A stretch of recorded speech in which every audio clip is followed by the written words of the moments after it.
YT job खबर को आपण मानक बहुत बहुत स्वागत। आशा करुच्ची आपण मैंने बहुत भलरे थे। आज आपण मानक आसी गोटे बहुत भलर अपडेट जोटा कि रही तहसिल ऑफिस थ्रु। तो भिडियोटी को शेष पर्यंत निहाती देखंतु, मो सहित जोड़ी होकर रुहतु। वीडियो भल लगे वीडियो को गोटे लाइक कर दिंतु, चैनल टी को सब्सक्राइब कर दिंतु, सांगसाथी सहित शेयर कर दिंतु। आम चैनल रे आपण मानक सब प्रकार जॉब अपडेट मिल जाए, आम सहित जोड़ी होकर रुहतु। तेबे चलतु देखिबा the office of the collector and executive officer Debottar Nayagarh.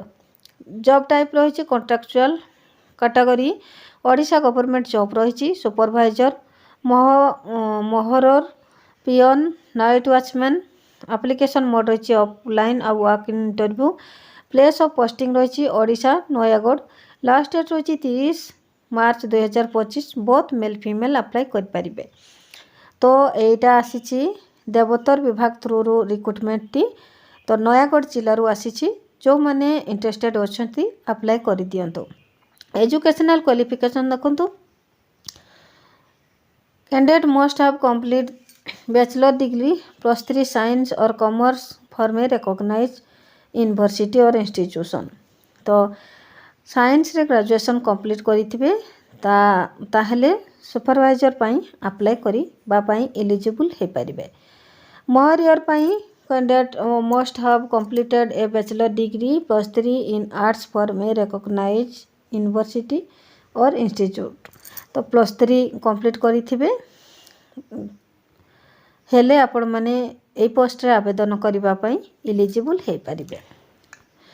Piano candidate must have complete 10th class for a recognise board. Night watchman सेमती रही candidate must have complete 10th class pass for a recognise board. तो peon 10th class पास होता निहाती दरकार। ता सहित night watchman मानक 10th class पास होता निहाती दरकार। जदि 10th क्लास पास करछंती ताले पियन और नाइट वॉचमैन पकड़ापी एलिजिबल हो पारे। तबे पोस्ट देखो वैकेंसी केतेटा बाहर। सुपरवाइजर 2टा बाहर, मोहारी 3टा बाहर, पियन 2टा बाहर, नाइट वॉचमैन 3टी पोस्ट बाहरी। तबे एज लिमिट देखिबा मिनिमम 21 वर्ष मैक्सिमम 38 वर्ष अच्छी। तबे रिलैक्सेशन अच्छी आज पर रिजर्वेशन कैटेगरी पाई। सैलरी चलते देखिबा सुपरवाइजर 25,000 to 30,000 पर मंथ रही। मोहारीर रही 20,000 to 25,000 पर मंथ रही। पियन 12,000 to 15,000 रही पर मंथ। नाइट वॉचमैन रही 12,000 to 15,000 पर मंथ रही।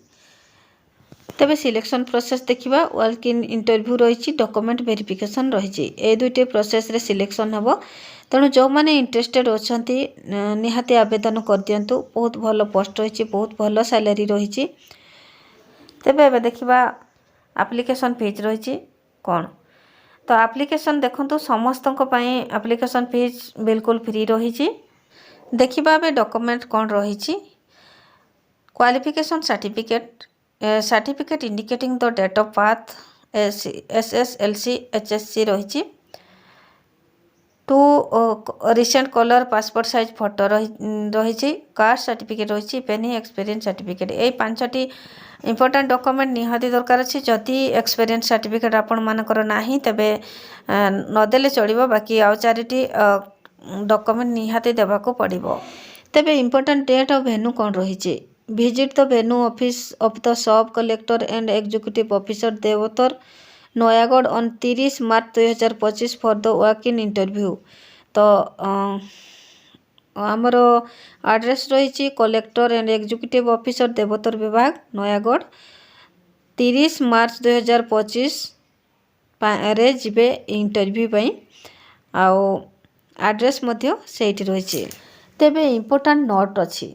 Important note for all the interested candidate who can apply for this job. Please carefully fill the application form and check it properly before submit it. Before last date you have must submit and give correct information, otherwise your application form will be rejected. देखंतु एठी लिखा है कि जेतेबेले भी आपण माने application T को fulfil करूछंती application T को बहुत केयरफुली भाबरे करंतु। जदि इनकम्प्लीट एप्लिकेशन करूछंती जो एप्लिकेशन टी ଫଲ୍ସ ହେଇଥିବ ତାକୁ ଗ୍ରହଣଯୋଗ୍ୟ କରିବେ ନାହିଁ ବା ରିଜେକ୍ଟ କରିଦିଆଯିବ। ତେଣୁ ଯେତେବେଳେ ବି ଆପ୍ଲିକେସନ୍ ପକାଉଛନ୍ତି କେୟାରଫୁଲି ଭାବରେ ଫୁଲଫିଲ୍ କରନ୍ତୁ, ଇନକମ୍ପ୍ଲିଟ୍ ରଖନ୍ତୁ ନାହିଁ, ଫଲ୍ସ କିଛି ବି ଲେଖନ୍ତୁ ନାହିଁ, ତାକୁ ଠିକ୍ ଟାଇମ୍ରେ ଯେମିତି ପହଞ୍ଚିବ ସେଇ ହିସାବରେ ତାକୁ ପହଞ୍ଚାଇବାକୁ ଚେଷ୍ଟା କରନ୍ତୁ। ତାହେଲେ ଆପଣଙ୍କର ଆପ୍ଲିକେସନ୍ଟି ଠିକ୍ ଗ୍ରହଣଯୋଗ୍ୟ ହେବ ବା ଆପଣମାନଙ୍କୁ ଇଣ୍ଟରଭ୍ୟୁ ପାଇଁ ଡାକିବେ। ନିଜ ମୋବାଇଲରେ କେମିତି ଆମେ ଏଇ ରିକ୍ରୁଟମେଣ୍ଟକୁ ଦେଖିପାରିବା। ସମସ୍ତଙ୍କ ମୋବାଇଲରେ କ୍ରୋମ୍ ବ୍ରାଉଜର ଅଛି। କ୍ରୋମ୍ ବ୍ରାଉଜରକୁ ଯିବା। କ୍ରୋମ୍ ବ୍ରାଉଜର ସର୍ଚ୍ଚ ବାରେ www.geoffice.in କୁ ସର୍ଚ୍ଚ କରିବା। ସର୍ଚ୍ଚ କଲେ ଏମିତି ଇଣ୍ଟରଫେସ୍ ସବୁ ଆସିବ।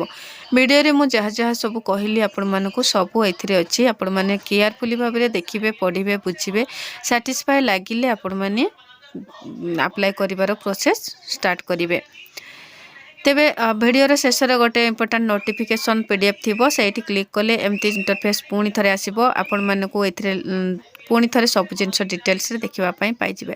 କେତେ ପୋଷ୍ଟ ବାହାରିଛି, କ'ଣ ଜବ୍ ରହିଛି, କ'ଣ ଆପଣମାନଙ୍କର ଡ୍ୟୁଟି କ'ଣ ରହିବ, କ'ଣ କ୍ୱାଲିଫିକେସନ୍ ରହିଛି, କ'ଣ ସାଲାରୀ ରହିଛି, ସବୁ ଜିନିଷ ପୁଣି ଆଉ ଥରେ ଡିଟେଲ୍ସରେ ସବୁ ଜିନିଷ ପାଇଯିବେ। ବୟସ କେତେ, କ'ଣ ସବୁ ଜିନିଷ ପୁଣି ଆଉ ଥରେ ଡିଟେଲ୍ସରେ ପାଇଯିବେ। ତେବେ ଆଶା କରିବି ଭିଡ଼ିଓଟି ଆପଣମାନଙ୍କୁ ବହୁତ ଭଲ ଲାଗିଥିବ, ବହୁତ ଇନଫର୍ମେସନ୍ ଯୋଗାଇଥିବ। ତ ଯଦି ଭଲ ଲାଗିଥିବ ଲାଇକ୍, କମେଣ୍ଟ, ସେୟାର ଓ ସବସ୍କ୍ରାଇବ୍ କରିବା ପାଇଁ ଜମା ଭୁଲିବେନି। ସାଙ୍ଗସାଥିଙ୍କ ସହିତ ସେୟାର କରିଦିଅନ୍ତୁ। ମୁଁ ବାରମ୍ବାର ଏଥିପାଇଁ ସେୟାର କରିବାକୁ କହୁଛି କି ଯେଉଁମାନଙ୍କର ନିହାତି ଜବ୍ ଦରକାର ଅଛି ତାଙ୍କ ପାଖରେ ଏଇ ଭିଡ଼ିଓଟି ପହଞ୍ଚିପାରୁ ଆଉ ସେମାନେ ଏ ଜବ୍ର ଫାଇଦା ଉଠାଇ ପାରନ୍ତୁ।